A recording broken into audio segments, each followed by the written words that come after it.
Good evening, everyone, and God bless you. It's good to be here on this particular evening. I'm thankful to be able to share the word with you. Uh, we're continuing in the foundations of Genesis on this Thursday, July 18th, 2024. And tonight we're going to go into Genesis chapter 4, where we left off. So you can turn to that. And we're going to go through that part of Genesis from 17 on, and then we'll probably stop at Genesis 1 because that's going to start a whole new subject. I was thinking that we might be able to do it tonight, but I really want to give the Nephilim, a full explanation. And it's going to take time to really do the groundwork to understand the Nephilim, which were these devilish creatures that were mutated individuals that the adversary's angels got involved in. A very interesting subject and had a profound effect on the earth. But so I'm going to share my screen here in just a second. I want to open what I want to pop open here. And let me see here, get things the way they need to be. And we're going to go into Genesis. And here we go. All right, so we're going to go to Genesis chapter 4, as I said, and I'll be sharing out of the NIV. And that's the text I normally use. I also avail myself to the REV commentaries, as well as other people who are interested and have taught on this. Ken Ham with Answers in Genesis and other sources to bring about a full, real, well-rounded understanding of these foundational truths in Genesis. So in chapter 4, verse 16, we ended last week on 17, and Cain went out from Yahweh's presence and lived in the land of Nod, east of Eden. He had murdered his brother Abel, and God had had a confrontation with him, and he chose to not do that which was good. And so now we're going to talk about the line of Cain. Now this is, Cain is the firstborn son of Adam and Eve, who became a very evil person. And it looks very much like he could have been, and most probably was. Matter of fact, I did not share a verse with you last week, but there is a verse in the epistles that talks about Cain being of the wicked one, which is really confirmation that he was a child of the devil. He committed the unforgivable sin. He even said in those verses that what he did was unforgivable. So he was aware of what he did. But Cain knew his wife, and this is another question. Knew his wife, and she conceived. We know the biblical, what know means in biblical language, which is to know your wife is to have sexual intercourse. It's a knowing on a very personal, intimate basis. And she conceived and gave birth to his firstborn, which is Enoch. Now you're going to see the name Enoch's going to come up with Cain, and it's going to come up again as we get into Seth's genealogy. And that's common. You'll see that, they use the same names. A lot of people have the same names. And this guy built a city and called the name of the city. That's Cain, built the city and called the name of the city after his son Enoch. And you'll remember the background why he had to build the city, because of what he had done. The ground would not produce. So he needed the city to survive. He needed other people that would actually farm the land and produce food. So then to Enoch was born, and we're going to go through this genealogy. But before I get into that, the big question that has been debated by so many people, Cain knew his wife. Now, his wife's name is not given. And people say, well, who did Cain marry? It causes a whole bunch of questions. Who did he marry? This is the firstborn of Adam and Eve. So who did he marry? So there's a lot of unbiblical speculation, but let's set some groundwork here. Let's turn to 1 Corinthians chapter 15 and verse 45.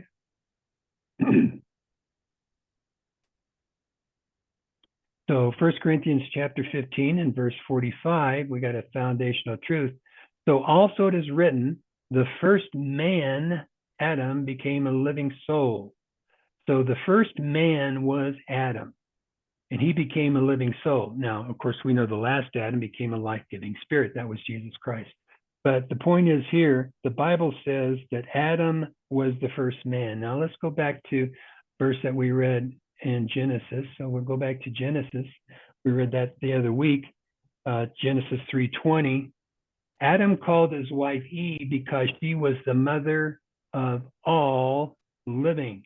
So we got two foundational truths here. Adam was the first man, and Eve is the mother of all living. So the speculation of if the Bible is accurate, mankind are descendants of Adam and Eve. So speculations of other tribes living on earth from other sources is just simply that. It's extra biblical speculation. I'm going to explain in detail what really went on. So the Bible records that Adam and Eve had three sons, right? I want to stop sharing for a moment. Adam and Eve had three sons, and the three sons were Cain was the firstborn son, Abel the second, and Seth is the third. And so we know that Cain killed Abel, and then Seth came later. So where did Cain get his wife? Okay, so let's flip over to Genesis chapter 5. On Genesis chapter 5, I'll start sharing again. And in Genesis chapter 5, I think I got this queued up, I do. In Genesis chapter 5, verse 4. The days of Adam after he fathered Seth were 800 years, and he fathered sons and daughters. So Adam lived 800 years after he fathered Seth. And he fathered sons and daughters. And all the days of Adam that he lived were 930 years, and he died. So he was 130 years old when he fathered Seth. Here it is right up here in verse 3. And Adam lived 130 years after he fathered, Adam lived 130 years and fathered a son in his own likeness after his own image and named him Seth. And then Adam had other kids and fathered sons and daughters. And as you go through the lineage of Seth, you'll go see how these people lived for so long in each time and fathered sons and daughters and fathered sons and daughters and fathered sons and daughters. And we're talking about hundreds of years sometimes between births. Now, that's what I'm going to ask God, the Lord Jesus Christ. I don't understand. They took so many years in between having children. So were they having children in between, but they're not named? Or are they just spreading it out? It's a guess to say either one. I have a tendency to think they were having children, but only certain ones were identified, except after at least these first three. But still, you see these long periods of time in between. But that's just my question to ask someday. So Genesis 5:4 says that Adam lived 800 years after Seth, and he fathered these sons and daughters. So where did Cain get his wife? Well, brothers had to marry sisters. And so brothers and sisters married each other. And you might say, well, wait a minute, even the Bible says not to marry close relatives. Well, that's true, but that didn't happen until a long time afterwards. So there's no mention of the amount of time that passed after Cain murdered Abel. And when he left to live in the land of Nod. We have a tendency to kind of want to condense everything, but the Bible doesn't say. There could have been a big period of time before he actually found a wife. We just don't know. And as I mentioned in the day before the flood, people lived hundreds of years, close to a century. And we're going to go through this. I mean, this was not an anomaly. A lot of people did. And if Cain married when he was 100, which is not unlikely, he could have married a woman that was 5 or even more generations removed from Adam. If he married someone younger, or if he married one of the daughters of Adam and Eve, it would have been closer to his age. But Adam, who lived around Abraham, who lived about 300 years after the flood, and I'm going to show you chronology of when the flood occurred, which would be approximately 2,000 years after Adam and Eve. Even then, he was married to his half-sister. You'll remember that he wasn't totally truthful about her being his wife, said he was a sister, which is true, but he just didn't giving all the truth on that. And so that didn't seem to be a problem. And so let's take a look. It didn't become a problem until God said it was a problem, and I'm going to give you some background why it became a problem, which I think makes a lot of sense. So I'm going to share again, and this time we're going to look in Leviticus, and that's going to be chapter 18. So Leviticus 18. Now, Leviticus, as you know, was written by Moses. So we're talking about a time difference here. Adam and Eve had children, and they married their brothers and sisters, and maybe even a niece or a nephew. And the same thing occurred after the flood of Noah. That's when we went down to only 8 souls were alive. So again, you run into the same situation after the flood of Noah that we had in the beginning. So Noah's flood is around 1,656 years after Adam and Eve. And by the time of Noah, many years after Adam and Eve, there would have been no need to marry close relatives. So after we get through Noah and we've got the law, the world's going to get populated again. So there's no really need to marry close relatives. So this is what God says in verse 6. None of you is to approach anyone who are his close relatives to uncover their nakedness. I am Yahweh. The phrase uncover their nakedness was to mean to have sexual relations with this individual. And as you go down this whole list, God gives a whole lot of situations where you're not to have sexual relations.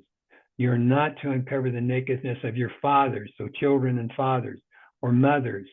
Use your mother. You must not uncover naked. You're not to uncover the nakedness of your father's wife, and so on. You have this laundry list here of different situations where you're not supposed to have sexual relations, not to marry. And so God's very clear, but this is long time after Adam and Eve, a much longer time, very long time, and then a lesser time after Noah and the flood. So it just wasn't needed back then. So what happens is there was no need, and there's obvious reasons. Everybody knows about what happens if you marry too closely. And, there's been jokes about it, and people are inbred. But what happens is you see Adam and Eve had perfect genes. They were pure. Before they sinned, they were just genetically perfect. They were designed to live. They were not designed to suffer, not designed to be sick, not designed to die. So they were perfect genetically. But when the first sin occurred, the seeds of this genetic mutation that eventually leads to death occurred. So it makes sense that their children would have very few genetics. But as the generations would increase, more genetic mutations would follow. As you follow the length of the lifespans of the early humans, you see 900 over and over and over again. Then you start to see 700, and then you see it start to creeping down. And then by the time of flood, after the flood, we're just, Noah, he lived a long time. But then after you get into flood, you're seeing less, maybe a couple hundred years, those kinds of things. So you see this change because it's just passed down. The sin is passed down, more sins passed down, more genetic mutations, and to the point where you finally die. That's basically what it is. It's just a massive amount of mutations occur. That's why it says the outward man perishes, because that's what's going on. I know it's not a pleasant subject, but that's what we deal with because of the sin of Adam and Eve. The great thing is when Jesus Christ comes back, he corrects all of that. That is washed away. That is completely gone. And I don't know, none of us know exactly how we were designed to look if we had perfect genes. We're going to look a lot like we have now, but if one of my eyes is a little bit bigger than the other, it's not going to be that way then. And my nose points to the left, well, it's not going to point to the left then. You see, that's how I see it anyhow. We're going to have perfectly symmetrical faces. Eyes are going to be the right size, all that stuff. So something to look forward to. So everything runs down. So the farther your partner away from you as far as relatives, you all know this, usually that's a better match. When you get people that are closely related, what happens is the good genes, and if they're farther apart, they will overcome the bad genes. Now, when you get too close, you'll get bad genes of the same kind, and there's nothing to cover that bad gene. So the bad genes unite, and then all of a sudden you got a defect. Sometimes it's physical, sometimes it's mental. So God said in Leviticus, you don't need to marry close relatives anymore. And he didn't explain all the reasoning. He didn't say, well, there's these genetic mutations. They would have said, what's a gene? What's a mutation? They weren't those kinds of people. And so God just said, don't do it. This is what you're going to do. Now, even today, even today, I had to look this up. Second cousins can legally marry in the United States. And in 19 states, you can actually marry first cousins. And then some states require a genetic test to see if they can anticipate some type of defect occurring before they'll give you a marriage license. But still, we're still trying to keep that apart. But back then, brothers and sisters were no big deal. But what happened is people were so appalled by that idea. They said, brothers and sisters, no way. There had to be other people. So they came up with, oh, yeah, there's other tribes. That's who Cain married. But there's no biblical basis for that. And I think it seems very reasonable that that's what they did. They just married their relatives. To us, it seems extremely strange. But to them, they knew nothing other than that. And it was fine. Their children were healthy. There was no defects until later on. So we know now that 2,000 years after Adam and Eve, God said not to marry close relatives. And what has happened, the speculation has occurred, and now they've come up with these different ideas that he had to marry something from some other tribe. But the Bible says that Adam was the first man and Eve is the mother of all these people. So it doesn't fit. So that's where we're at. So let's go back to Genesis. We'll go back to Genesis 18 and we'll continue. I'll share my screen again. And we'll go to, let me see, I don't know if I had this one queued up now. Here we go, Genesis 4 and in verse 18. So we're going to go through some of these, we'll just go through this. So Enoch was born to Irad, and Irad fathered Mehujael, and Mehujael fathered Methuselah. Everybody knows Methuselah. Now, how old were you? Sometimes I feel as old as Methuselah. And Methuselah fathered Lamech, and Lamech had two wives. Now, as far as I know, this is the first reference of anyone having two wives. But there it is. And the name of one was Ada, and the name of the other was Zillah. Ada gave birth to Jabal, who was the father of those who dwell in tents. Now, this is interesting. So here we got the father. So we're going to talk about the father for just a moment.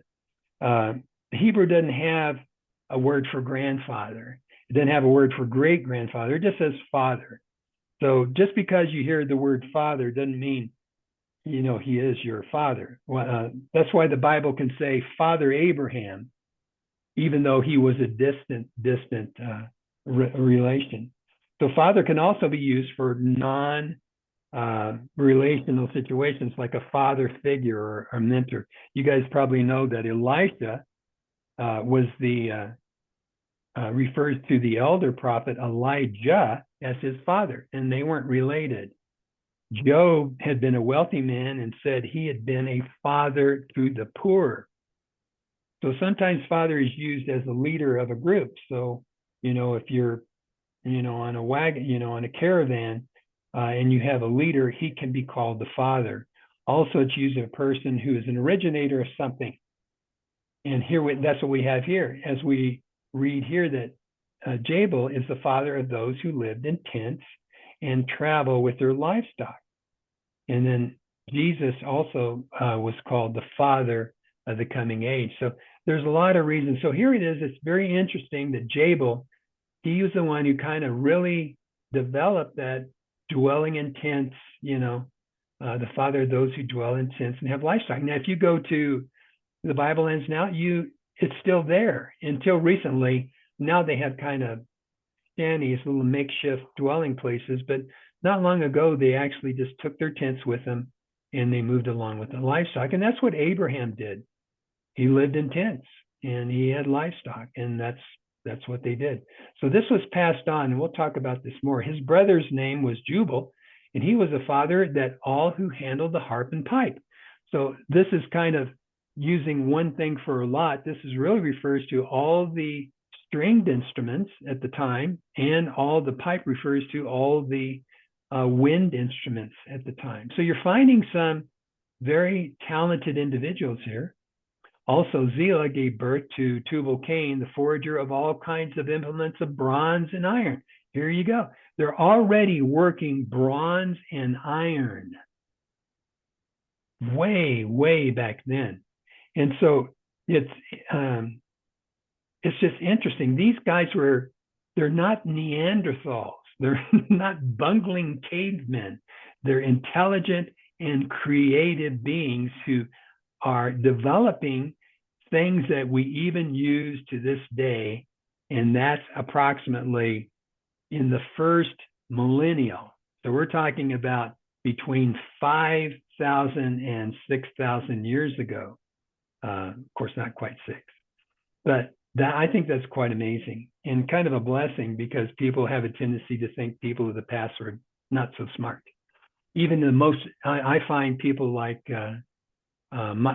Michelangelo, who was born he lived in the 14 and 1500s, I believe. Very brilliant people. So you find out that people of the past, even the recent past, are brilliant. And so that's just how God made man. He gave them characteristics of intelligence, and he put those images in us. And so they developed these wonderful things that we still use. In verse 23, Lamech had his wives, Ada and Zillah. Now, this is an interesting subject. We'll see if what we can make out of it. Ada and Zillah, hear my voice. You wives of Lamech, he's the one who took 2 wives that we just read up in 19. Listen to my speech, for I have killed a man for wounding me, a young man for bruising me. So it sounds like, I don't know, there was an altercation. Somebody wounded him and somebody bruised him, but he killed him. So he's feeling pretty bad about that. He says if Cain will be avenged 7 times, and we just read about that Cain, was taught that the avenging of 7 times, truly Lamech 77 times. So I'm thinking what's going on here is that he feels really bad about what he did, and that's a way of showing that. I don't know really else what to say about it, but it's kind of an interesting verse there, and I couldn't find much on it, so I just have to leave that as it is. So we get into 425. So Adam knew his wife again. So this will be the 3rd time that he's going to have a child, and she gave birth to Seth. Now, Seth comes from the Hebrew word appoint. So let me pull this up higher so I can see it better. And he gave birth to a son and named himself, saying, God has appointed me another seed instead of Abel, because Cain killed him. And so it's interesting that Seth, the root word of Seth, is actually the same as from the word appointed. So Seth is like appointed. And we're going to find out that Seth is very special, because he is the next person in the believer's line. Adam is the first person in the believer's line. Seth is the second. Now, this next verse is a very controversial verse.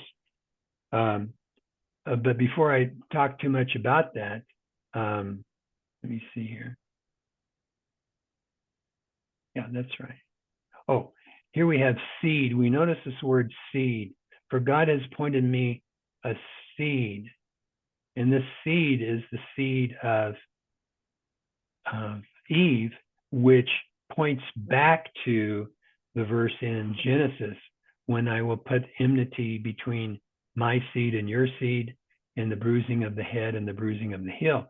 So that we're starting to see this. This is starting to point toward Christ, who is the seed the primary, the most important seed here that had come from Eve, of course, many, many generations later. So, and to Seth, in turn, a son was born. And so Seth, this is Seth's firstborn, and his name is Enosh. Again, I think there was an Enosh in the lineage of Cain. And then, which, as I said, that's not unusual. Then he began to call on the name of Yahweh. Now, as you look in King James and you look in other translations, this phrase is translated three majorly different ways. The first way they're saying is, well, the way you can look at this is that the first is they began to call him Yahweh rather than God. You see, that's because the word Yahweh is here, and then so that could be, but but it kind of makes sense that Adam and Eve, since they were so intimate with God in the garden, there's a good chance they probably knew his name was Yahweh. He may have told them. And so they may have called him Yahweh instead of God. We really don't know. So that particular idea is maybe not too sound. The word that translated began is also translated, and I'm looking at this word here. This word began, and then this word is added, and then began to call on the name of Yahweh. The began can also be translated pollute or profane. And some commentators say that at the time of Enosh, this is when Enosh was just born. At the time of Enosh, people began to pollute the name of Yahweh in various names. And E.W. Bullinger, which I'm sure you're familiar with, concurs, saying that they began to call upon gods and instead of the name of Yahweh, or calling these other gods Yahweh, and began to profanely call upon the name of the Lord. And this translation kind of makes sense, that it was, instead of saying began, they started profane. And but it was a long time before the flood, and people began to build idols and worship them, as their true God, way back in the past. So Enosh was viewed not as a godly person according to that translation, but it was the beginning of a moral degradation, a downturn of people. Now, the third way to translate it is that this one Enosh hoped or trusted to call upon the name of the Lord. Now, so it's saying that the tide was turning. You see, these are the descendants that have been going on here, and these are the descendants of Seth, or Seth began to be his first one, Enosh. And at that time, they began to turn back to Yahweh. So it looks at it as a positive way. And so we don't know. The second and third way of looking at it are probably the most likely, but it's hard to say exactly. So we'll just leave it at that. So now we're going to move into Genesis 5, and we're going to look at verse 1. We're going to get into another line of descendants here. So let me see here. Oh, I tell you what, before we get there, I think I missed something. I did. I'm checking my notes here. Sometimes I teach from memory, and then I'll skip over a bunch. So let's go back to Genesis 3 here for a moment. And one of the things I wanted to show you in this lineage, let's see. Okay, I'm sorry, I went back too far. I want to go back to 4. All these people that are being born, and how they lived. Oh no, I think I did it okay. Yeah, okay. Yeah, I covered it okay. We're going to talk about Enoch. Where do we see here? I think maybe I did a little over Enoch. Oh yeah, Enoch. So Enoch, okay. There's more to this Enoch that I kind of breezed over that because I wanted to get into those different translations. But in this particular verse, we have Enoch. Now, a lot of people talk about Enoch, and it's pretty interesting here because the length of years he lived is different. So we're going to get into that in this next segment here. So this is a record of the descendants of Adam. In the day that God created man, he made him in likeness, and he created them male and female and blessed them, and he called their name Adam. And this is an all-inclusive. That's like This is all mankind in the day that they were created. Now, Adam lived 130 years. So, hang on here just a second. He lived 130 years and fathered a son in his own likeness after his own image and named him Seth. And the days of Adam after he fathered Seth were 800. And he fathered sons and daughters, which we read just a little bit ago. And all the days of Adam lived were 930 years, and then he died. So an old person. Now Seth lived 105 years, and then he fathered Enoch. And so Enoch lived after he fathered Enoch 807, and he again fathered sons and daughters. And all the days of Seth were 912 years. So we've got two now that are living over 900 years. And then we have Enosh, who lived 90 years and fathered Kenan. And Enosh lived after he fathered Kenan 815 years and fathered sons and daughters. And the days of Enosh were 905 years, and he died. So now we have three people that lived, that's recorded. Now Kenan lived 70 years and fathered Mahalalel. And Kenan lived after he fathered Mahalalel 840 years, and he fathered sons and daughters. And all the days of Kenan were 910 years, and he died. So now we have another one over 900. Mahalalel lived 65 years. It looks like there's a trend that they're having their children sooner. Do you see that? 130, 105, 90, 70, 65. Mahalalel lived after he fathered Jared 830 years and fathered sons and daughters, and all the days of Mahalalel were 895 years, almost 900 years. But now we're going to go back to waiting because Jared lived 162 years and fathered Enoch. And Jared lived after he fathered Enoch 800 years, and he fathered sons and daughters. And all the days of Jared were 962 years. So we're back into that 900 category, solidly in there. Now Eli, now we're going to go back to the younger age when they're having their child. Enoch lived 65 and fathered Methuselah. Now Enoch walked with God. Now here we got a new situation here.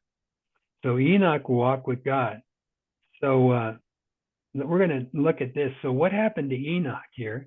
He walked with God in all the days of Enoch. Now look at this huge drop in age, only 365. Well, there's several things you could say about it. And we're going to investigate some possibilities here. One, it's not impossible that he had an accident and it took his life.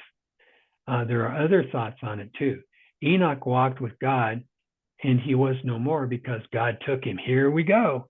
Now, people have gone really wild on this because of Enoch and living only 365, and he walked with God and was no more because God took him.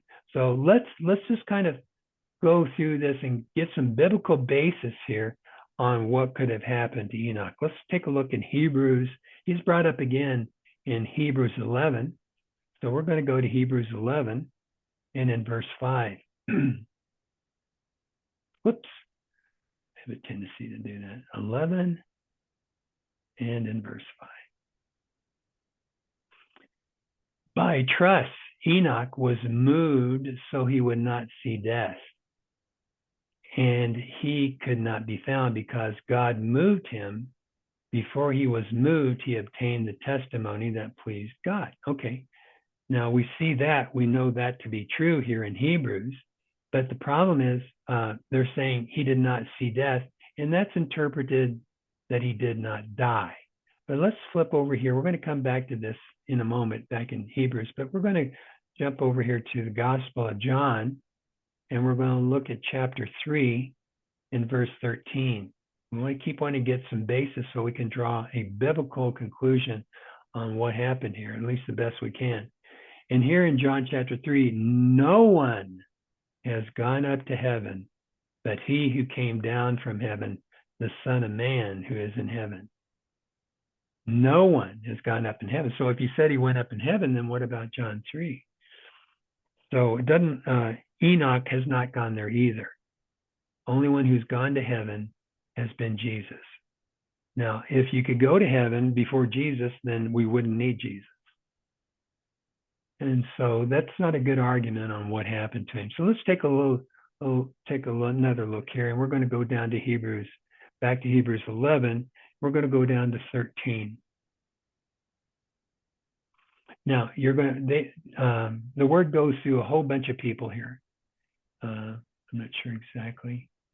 And then eventually, and so from one man, we'll go along.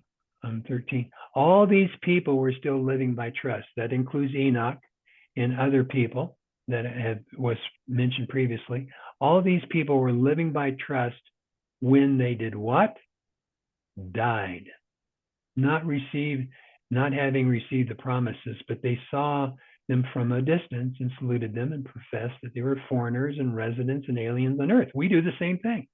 Our citizenship is in heaven. We're just foreigners here passing through. But the point here is that these people were living by trust when they died. That living by trust was anticipating that life that they would have eventually. In the Old Testament, they knew that the bones would come to life, flesh and sinew.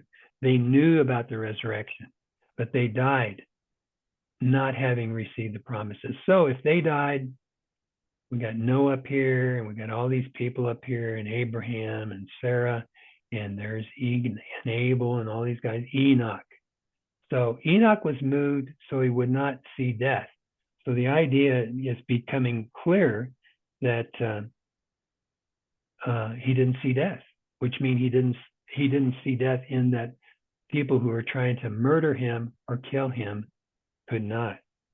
God moved them instead. And this is not unusual.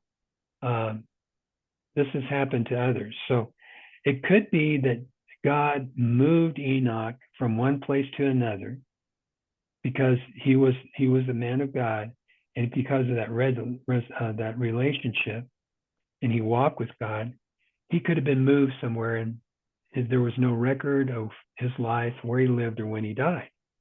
And so that could have happened. We just read in Hebrews 5 that God moved Enoch. We know Enoch was a prophet. Let's take a look in Jude. We'll take a look in Jude. Go to Jude. I almost said chapter 1. But Jude only has one chapter. So in Jude, in verse 14, and Enoch, the seventh from Adam, also prophesied about these people, saying, look, the Lord will come with many thousands of his holy ones to execute judgment upon all and to convict every soul concerning all their ungodly works, and that they have committed in all ungodly way, concerning all the harsh things that ungodly sinners have spoken against him. So even Enoch, the seventh from Adam, was prophesying. So he walked with God. So we know that he was a good guy. So at some point, God had to move Enoch from one place to another so he would not see death. In other words, not be killed or murdered. So there's no reason to believe that just because the word said that he did not see death doesn't mean he didn't die, because we just read in Hebrews 11 that he did die.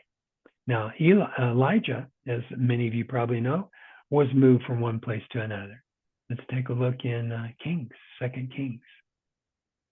I love these biblical records. They give you what they do. They're giving us a foundation that God is trustworthy. His word can be trusted. The seemingly, naysayers or people who would rather be critical, if you really study the Bible, you see how it fits together and how we can understand. Because if Enoch's in heaven now, why did Jesus Christ need to come? That's a huge question. And so the naysayers will point to the inaccuracies of God's word, but the word is still very accurate. It doesn't say that he's in heaven. He just got moved. And so there we have that. So let's take a look at this record in chapter 2, verse 1. And I'm just going to go through this record. It's not that long, but it's very interesting and very exciting. Now, when Yahweh was about to take up Elijah into heavens by the whirlwind, Elijah went with Elisha to Gilgal. Now, and Elijah said to Elisha, please stay here. Now, this will all make sense as we get through it. Please stay here, for Yahweh has sent me as far as Bethel. So Elijah, the elder, is saying to the younger prophet Elisha, stay here, because Yahweh has sent me as far as Bethel. But Elisha, the younger, said, as Yahweh lives, and as your soul lives, I will not leave you. So they went down to Bethel. Now, the sons of the prophets who were at Bethel came out to Elisha and said, do you know that Yahweh will take away your Lord from your head today? So they knew it was coming. And he said, yes, I know it. Be silent. Elijah said to him, Elijah, please stay here. Again, the elder prophet saying to the younger, for Yahweh has sent me to Jericho before it was Bethel. Now it's Jericho. But he said, as Yahweh lives, and as your soul lives, I will not leave you. So they both went to Jericho. The sons of the prophets who were in Jericho came near to Elisha and said, do you know that Yahweh will take away your Lord from your head this day? Boy, this is getting repetition. And he said, yes, I know it. Be silent. He didn't want to hear it. Then Elijah said to him, please stay here, for Yahweh has sent me to Jordan. So far what we have here. We got Bethel, we got Jericho, now Jordan. And Elisha says to Elijah, as Yahweh lives and as your soul lives, I will not leave you. So they both went on. 50 of the sons of the prophets went and stood opposite them at a distance, and they stood by the Jordan. That's the river. Then Elijah took his mantle. This is Elijah, the elder prophet, and rolled it up and struck the waters, and they were divided here and there, so that the two of them crossed over on dry ground. We've heard of, you'll probably recall, you Bible guys, there was a person who also caused the waters of the Jordan to separate in dry ground, and that was Joshua. Of course, Moses we did with the Red Sea, then you got Joshua with the Jordan, and now you have Elijah parting the seas here at the Jordan with Elisha. And when they had crossed over, Elijah said to Elisha, ask what I can do for you before I am taken from you. And Elisha said, please let a double portion of your spirit be on me. And he, which is Elisha, you've made a difficult request. If you see me, and because with that spirit, there comes a lot of responsibility. The background on this was he was asking for a double portion. And it's almost like saying, I don't think you know what you're really asking for. It's a big deal to be a prophet, and it's very important that the prophet obey. And sometimes it's very difficult. And they could get killed for it. So if you see me so this is what he said, if you see me when I'm taken from you, it will be so for you. But if not, it will not be so. So if you see me when I'm taken from you. So all these prophets are saying, hey, I'm going away. Elisha say, I'm going away. But you can see this attachment to Elisha and Elijah. He doesn't want Elijah to go. He's the elder prophet. He's being told, look, you're going to be the prophet now. You have to do the work, and I'm going to go. And if he would have hung around, Elisha would have never taken on his responsibilities. So that's why you see what's going on here going on. So as they continued walking and talking, behold, a chariot of fire and horses of fire separated them. And Elijah went up in a whirlwind into heavens. And when Elisha saw it, he cried out, my father, the chariots of Israel and its horsemen. And he saw him no more. So he took hold of his clothes and tore them in two pieces, which was a common thing when you're grieved. So a lot of people will say, oh, they went off in heaven and now Elijah is alive in heaven. But this is, again, very similar to what happened to Enoch. He had to be moved because he couldn't stay with Elijah because that would hinder Elijah's prophet ministry. And Elisha was old, and it was time for him to move on. But, Elisha loved him so much, he just didn't want him to go. And he cried about it, but God took him away to another place. We don't know where he took him, but he's not up in heaven. And so he took up Elijah's mantle that had fallen from him and went back and stood at the bank of the Jordan.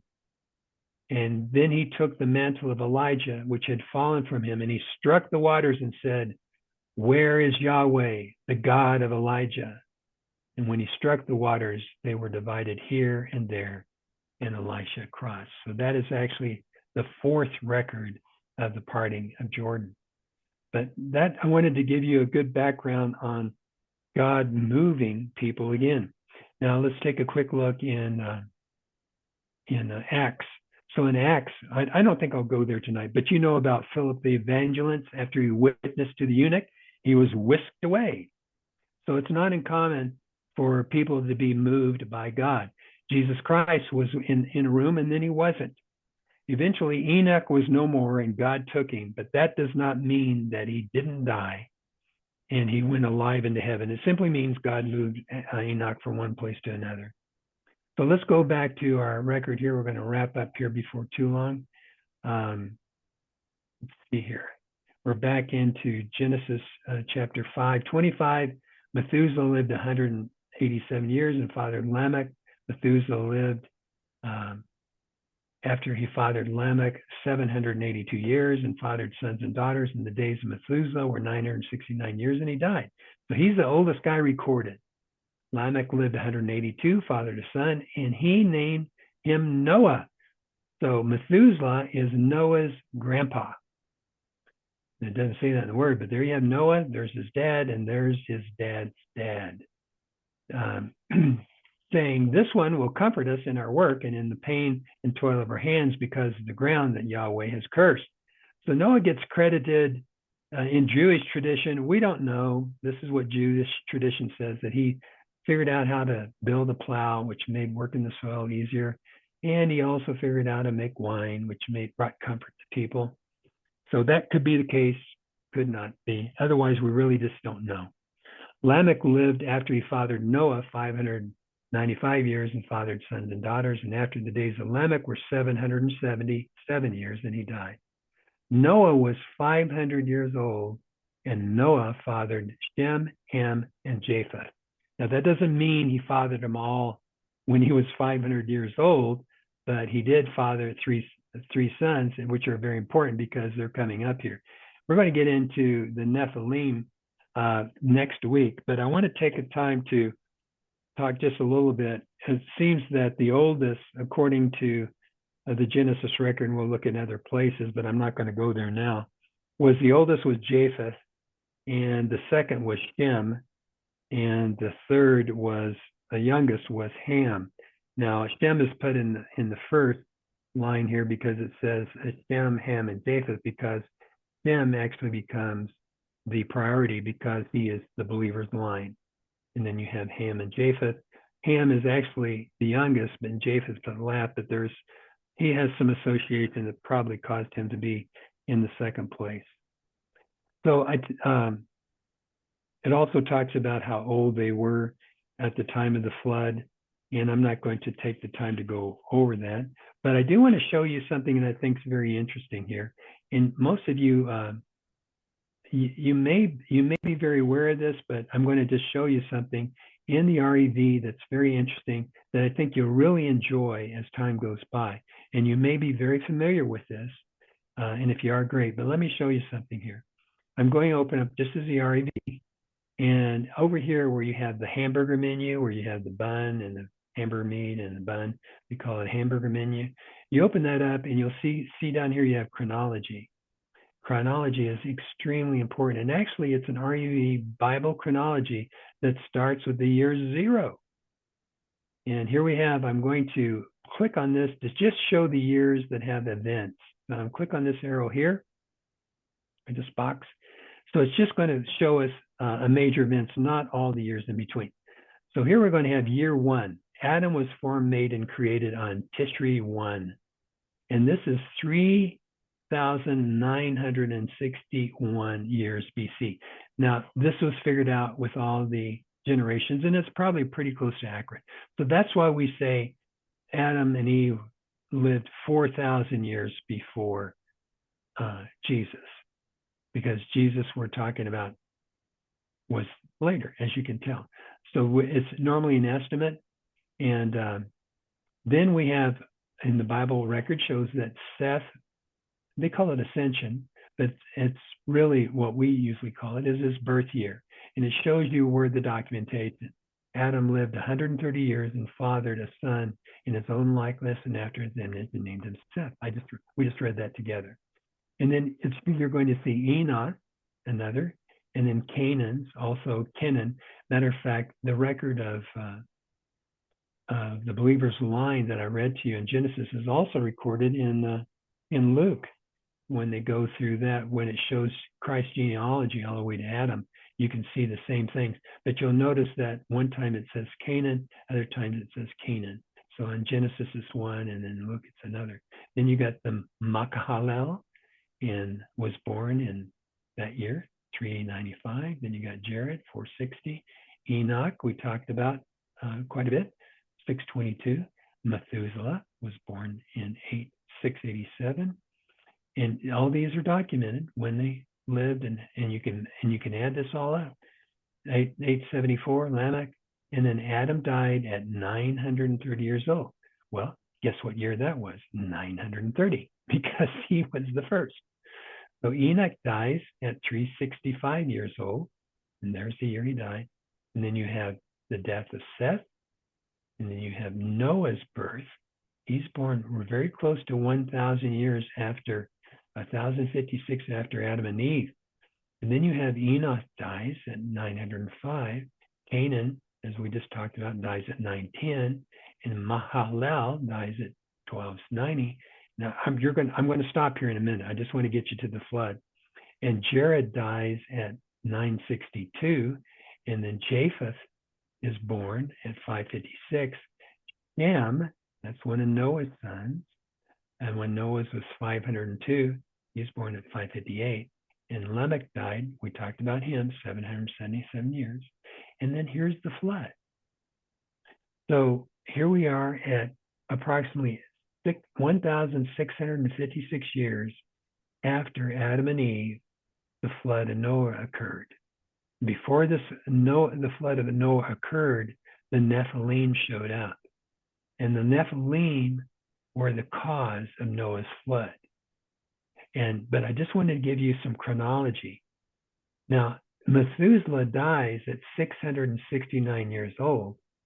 And it's very interesting that he most likely died in the flood.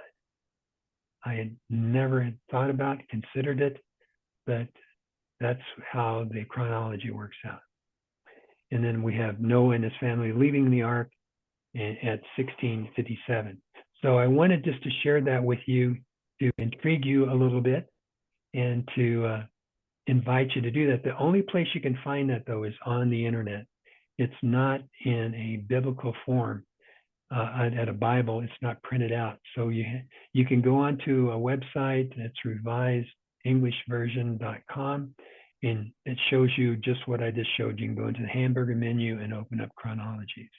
And you can find out when Abraham was born. You get a lot of good information I think is very helpful. So I'll wrap it up tonight with that. We're going to get into, next week, we're going to get into the Nephilim, and they were the cause of the flood, and we're going to talk about dinosaurs and a bunch of other interesting stuff. So Heavenly Father, Lord Jesus Christ, thank you for the beauty of your word. Thank you for the excitement it is, how intriguing it is, all the detail in it.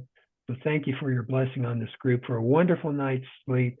Just bless our hearts and take care of all of us tonight. Heal us up. Heal all the prayers we prayed earlier. We just thank you that you are involved with that even now and working to bring the best to those who love you. Thank you for your love and your patience and for a wonderful night. In the name of Jesus Christ, amen. Amen.